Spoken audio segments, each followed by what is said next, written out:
కథాభారతి శ్రోతలకు సుస్వాగతం.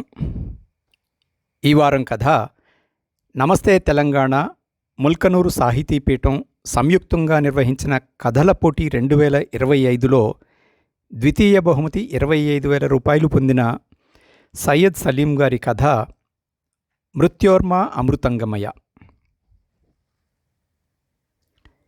ఇంత క్రితం నగేష్ని చూస్తే అసహ్యం వేసేది. ఇప్పుడు కోపం వస్తోంది. చంపేయాలన్నంత కోపం. పగతో రగిలిపోతున్నాను. నేను పనిచేసే ఎథ్నిక్ సీరం ఇన్స్టిట్యూట్ నగేష్ స్థాపించిందే. ఇక్కడ పాముల నుంచి విషాన్ని తీసి యాంటీవెనమ్ సీరం తయారు చేస్తారు. టాక్సికాలజీలో పీజీ చేసిన నేను ఈ సంస్థలో చేరి 4.5 సంవత్సరాలు. నగేష్ మీద నాలో రగులుతున్న ప్రతీకారేచ్ఛ వయసు 6 నెలలు. ఎలా చంపాలి అని ఎన్ని రాత్రులు నిద్ర లేకుండా ఆలోచించానో. పాముల నుండి విషం తీయడం అత్యంత ప్రమాదకరమైన ప్రక్రియ. చిన్న పొరపాటు జరిగినా పాము కాటుకు గురి కావలసిందే. నగేష్ని పాము కాటుకి గురి చేయడం కష్టమేమీ కాదు. ఎటొచ్చి యాంటీవెనమ్ ఇంజెక్షన్ అందుబాటులో లేకుండా చేయాలి. అదెలా అనేదే ప్రస్తుతం నా ముందున్న ప్రశ్న. నేను పనిలో చేరిన మొదటి రోజే నన్ను అమితంగా ఆకర్షించిన వ్యక్తి రంగన్. 5.5 అడుగుల పొడవు, నల్లటి శరీర ఛాయ. ఎంత చలాకీగా ఉంటాడో. ఎప్పుడూ నవ్వుతూ నవ్విస్తూ ఎంత ఒడుపుగా పాముల్ని ఒడిసి పట్టుకుంటాడో. పాముల నుంచి విషాన్ని పిండటంలో అతని నైపుణ్యాన్ని చూడాల్సిందే. అవన్నీ తన తల్లి తరపు బంధువులైనట్టు వాటితో ఎంత ప్రేమగా వ్యవహరిస్తాడో. వాటికి రకరకాల పేర్లు పెట్టి, హాయ్, ఎలా ఉన్నావు? ఆకలేస్తోందా? ఎందుకు ఈరోజు డల్గా ఉన్నావు? నువ్వెంతమంది ప్రాణాలని కాపాడబోతున్నావో తెలుసా? యు ఆర్ ది హీరో అంటూ వాటిని పలకరిస్తూ ఉంటాడు. అతనితో ప్రేమలో పడ్డాక తెలిసింది అతను డిగ్రీ తర్వాత హెర్పిటాలజీ కోర్స్ చేశాడని. తమిళనాడులోని ఇరుల తెగకు చెందినవాడని. పాముల్ని పట్టుకోవడంలో వాళ్ళు నిష్ణాతులు. ఏడాది క్రితం నుంచి జరుగుతున్న సంఘటనలు ఒక్కటొకటిగా గుర్తురాసాగాయి. ఆ రోజు ఎప్పటికి మళ్ళీ ఇన్స్టిట్యూట్ భవనం ముందు కొన్ని క్షణాలు వినమ్రంగా నిలబడ్డాను. ప్రాణాలు హరించే పాము విషం నుంచే ప్రాణాలు కాపాడే యాంటీవెనమ్ తయారు చేస్తున్న ఈ సంస్థ నా కళ్లకు పవిత్రమైన దేవాలయంలా కనిపిస్తున్నది. అందుకు ఉపయోగపడుతున్న పాములు, గుర్రాలు లోపల కొలువున్న దేవతల్లా అనిపిస్తారు. ముఖద్వారం పక్కన హెచ్చరిక, ప్రమాదకరమైన పాములుండే స్థలం అని రాసి ఉన్న బోర్డు ఉంది. బలంగా ఉన్న ఆ ద్వారాన్ని తెరుచుకుని లోపలికెళ్ళాను. విశాలమైన గది. వరుసగా పేర్చి ఉన్న గాజు పెట్టెలు. వాటిలో అసహనంగా కదులుతున్న రకరకాల పాములు. దీర్ఘచతురస్రాకారంలో ఉన్న ఆ పెట్టెల్లో పాములకు అవసరమైన వేడితో పాటు పల్చటి వెలుతురును అందించే ప్రత్యేకమైన లైట్లు వెలుగుతున్నాయి. నన్ను చూడగానే రంగన్ కళ్ళు వింతకాంతితో మెరిశాయి. హాయ్ నీల్, గుడ్ మార్నింగ్ అన్నాడు నవ్వుతూ. నా పేరు వినీల. రంగన్ నన్ను నీల్ అనే పిలుస్తాడు. అతనలా పిలవడం నాకు ఇష్టమే. నన్ను చూస్తే అతనికి నీలకురించి పూలు గుర్తొస్తాయట. 12 ఏళ్లకు ఒకసారి పూసే కురించి పూలు. నీలగిరి కొండల మీద నీలం రంగు తివాచీ పరిచినట్టు అత్యంత మనోహరంగా కనిపించే దృశ్యంలా ఉంటానట. అతను ఓ గాజు పెట్టెను తెరిచి తన చేతిలో ఉన్న పొడవాటి స్నేక్ హుక్తో లోపలున్న పాముని బయటికి తీశాడు. అది 5 అడుగుల పొడవున్న నాగుపాము. పాముల నుంచి విషం పిండటం రంగన్ పని. వాటి సాయంతో యాంటీవెనమ్ తయారు చేయడం నా బాధ్యత. రంగన్ విషం పిండటంలో ఎంతటి నేర్పరో చూడాల్సిందే. రంగన్ స్నేక్ హుక్ స్నాయంతో పాముని 1.5 అడుగుల పొడవున్న ప్లాస్టిక్ ట్యూబ్లోకి దూరేలా చేశాడు. పాము తల ట్యూబ్లోంచి కొద్దిగా బయటికి రాగానే చేత్తో దాని తల దగ్గర పట్టుకుని ట్యూబ్ని లాగేశాడు.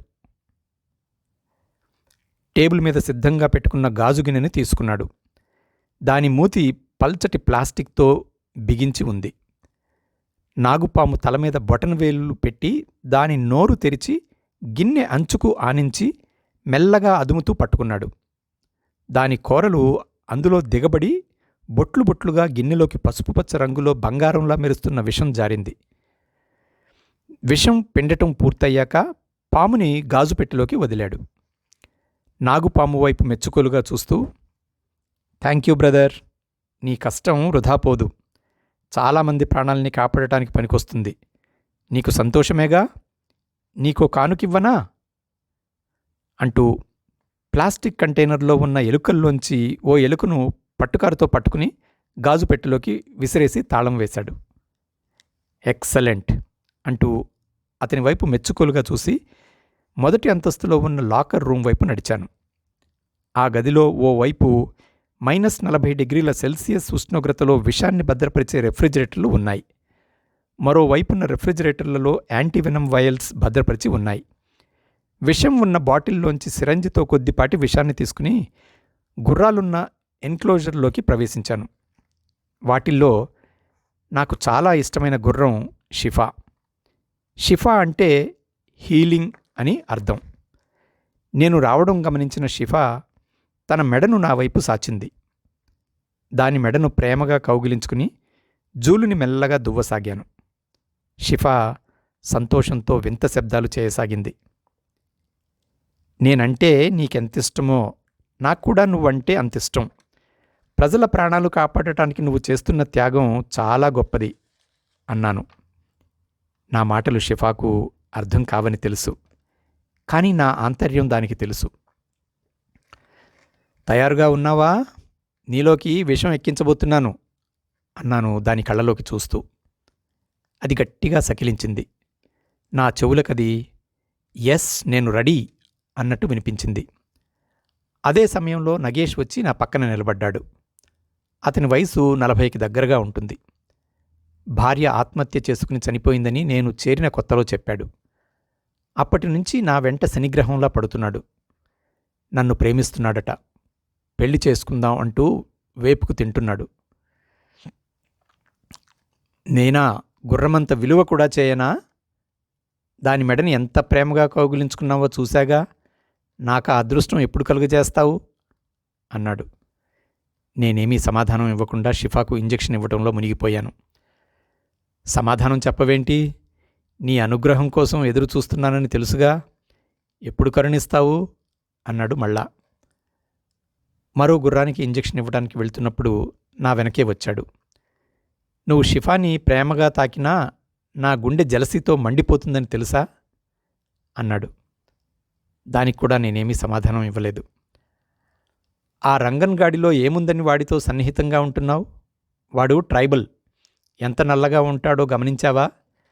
పాలమిగడలాంటి నీ ఒంటి రంగుకి వాడి కాకి నలుపుకి ఏమైనా జోడి కుదురుతుందా? నన్ను చూడు, అందంగా లేనా? ఎందుకు నన్ను కాదంటున్నావు అన్నాడు. మీకు తెలుసు, నేను రంగన్ ప్రేమలో ఉన్నామని, తొందరలోనే పెళ్లి చేసుకోబోతున్నామని తెలిసి కూడా ఇలా వెంటబడటం సంస్కారం కాదు. ఇక రంగం అంటారా? రంగన్ చర్మం రంగు నలుపు, కానీ అతని హృదయం మాత్రం స్వచ్ఛమైన తెలుపు. అతను ట్రైబల్ అని అన్నారు కదా, ట్రైబల్స్ మనుషులు కారా? కుళ్ళు కుతంత్రాలు తెలియని అమాయకమైన మనుషులు వాళ్లే. నరాల నిండా విషం నింపుకుని తిరిగే మనుషుల కన్నా అమృత హృదయుడైన రంగన్ 1000 రెట్లు నయం అన్నాను. నాగుపాము బుస కొట్టినట్టు హుంకరిస్తూ వెళ్ళిపోయాడు. షిఫా నుంచి రక్తాన్ని తీసి యాంటీబాడీస్ ఉన్న ప్లాస్మాని వేరు చేసే యంత్రంలో పెట్టాను. యాంటీవెనమ్గా ఉపయోగపడే సీరంని వేరే బాటిల్లో నింపి లాకర్ రూమ్లో ఉన్న ఫ్రిడ్జ్లో పెట్టాను. ప్లాజ్మా వేరుపడిన రక్తాన్ని షిఫా శరీరంలోకి తిరిగి ఎక్కించడం కోసం గుర్రాల శాలలోకి వెళ్తూ బాధతో కూడిన సకిలింపులు విని ఏమైందో అని కంగారు పడుతూ పరిగెత్తాను. నగేష్ చర్నాకోలాతో షిఫాని దారుణంగా కొట్టడం కళ్ళబడింది.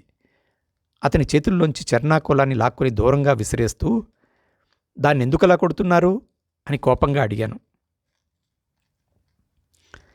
దీన్ని లక్షలు పోసి కొన్నది నేను, దీనికి తిండి పెట్టి పోషిస్తోంది కూడా నేనే.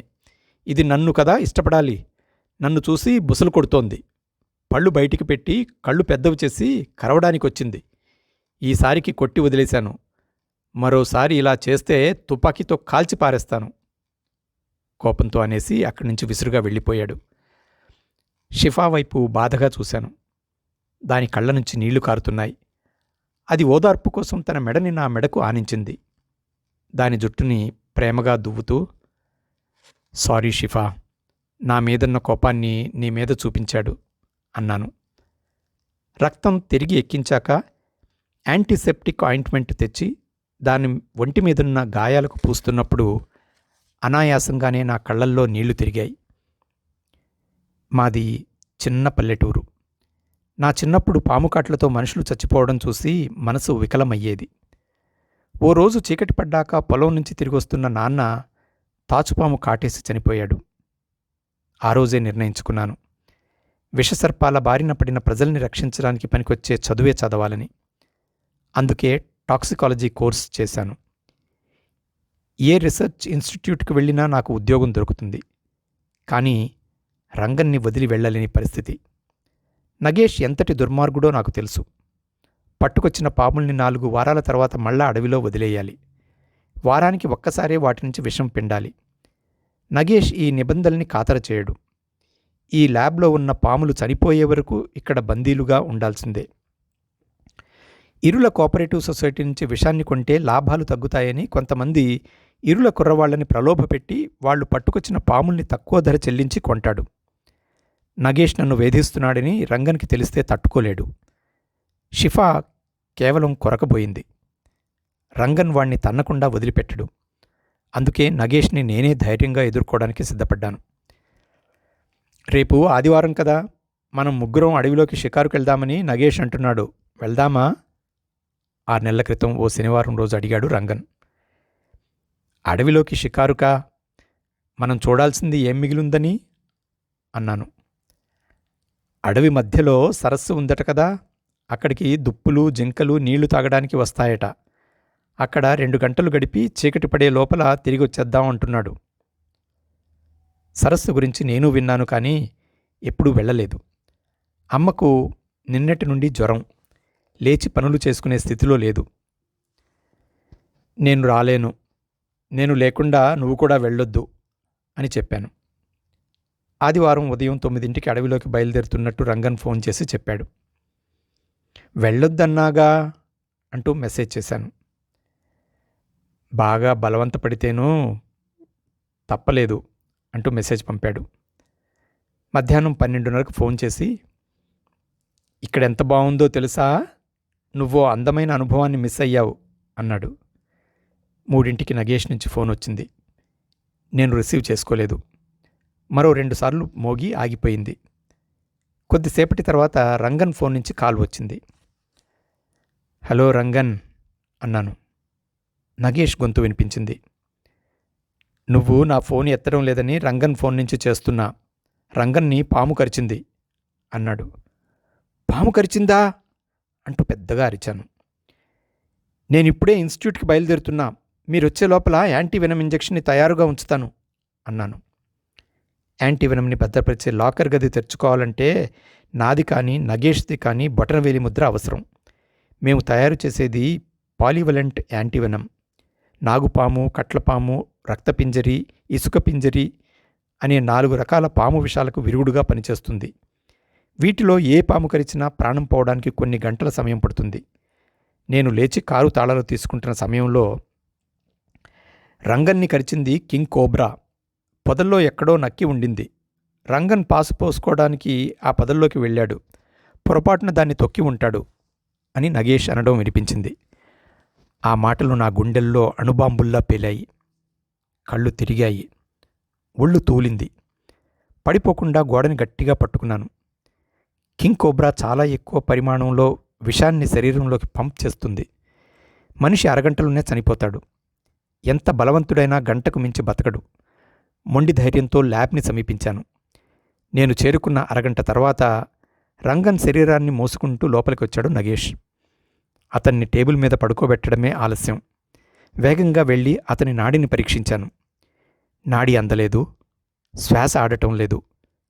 కన్నీళ్లతో తలెత్తి నగేష్ వైపు చూశాను. సారీ వినీలా, దారిలోనే ప్రాణాలు పోయాయి అన్నాడు. నాలో సుడులు తిరుగుతూ ఎన్ని అనుమానాలో. రంగన్ ఇరుల తెగకు చెందినవాడు.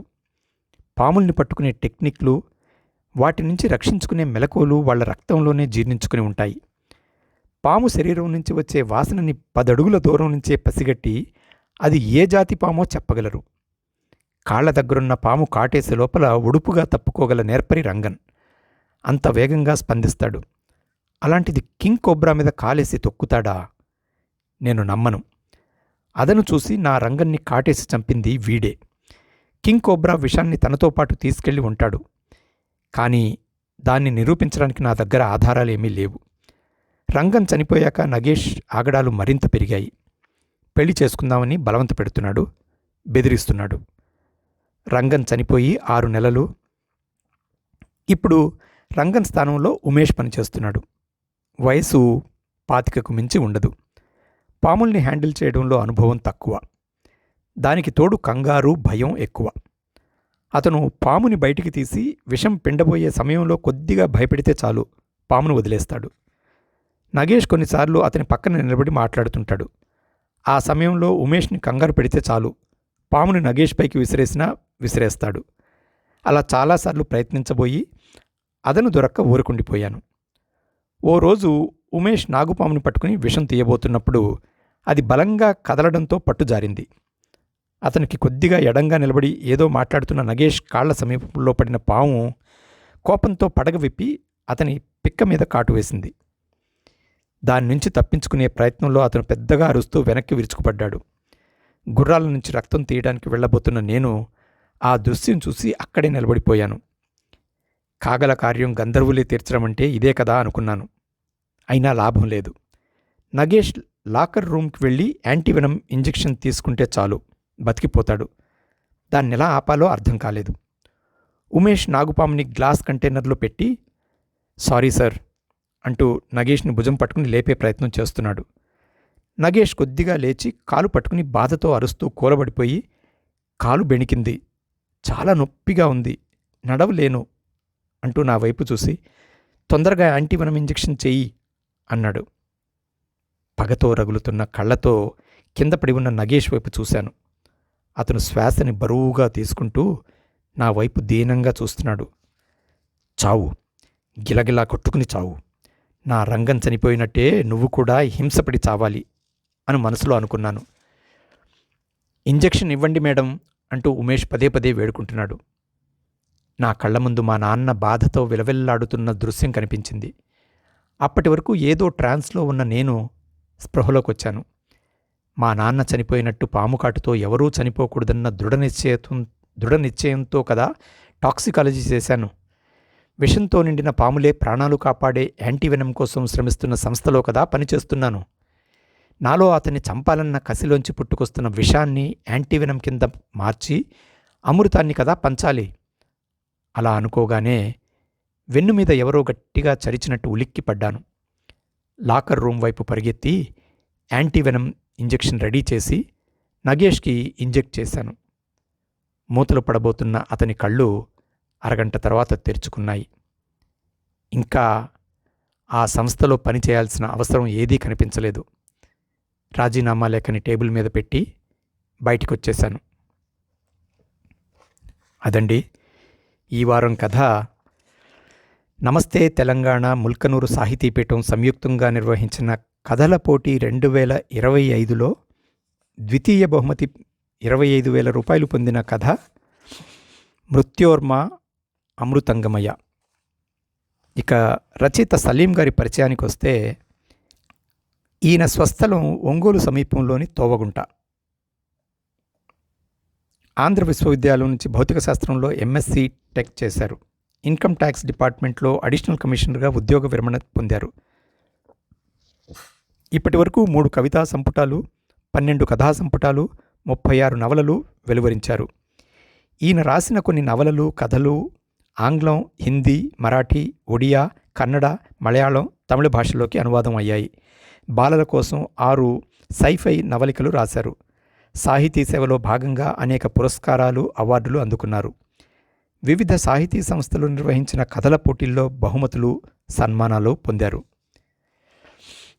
బహుమతి పొందిన కథను రాసిన సయ్యద్ సలీం గారికి కథాభారతి శ్రోతల తరపున అభినందనలు తెలుపుతూ ఈ కథను ఆడియోగా రూపొందించడానికి అనుమతించిన రచయిత సలీం గారికి కృతజ్ఞతలు తెలుపుకుంటూ సెలవు తీసుకుంటున్నాను. వచ్చే వారం ఇంకో కథతో మళ్ళీ కలుద్దాం. అంతవరకు సెలవు. సర్వే జనా సుఖినో భవంతు.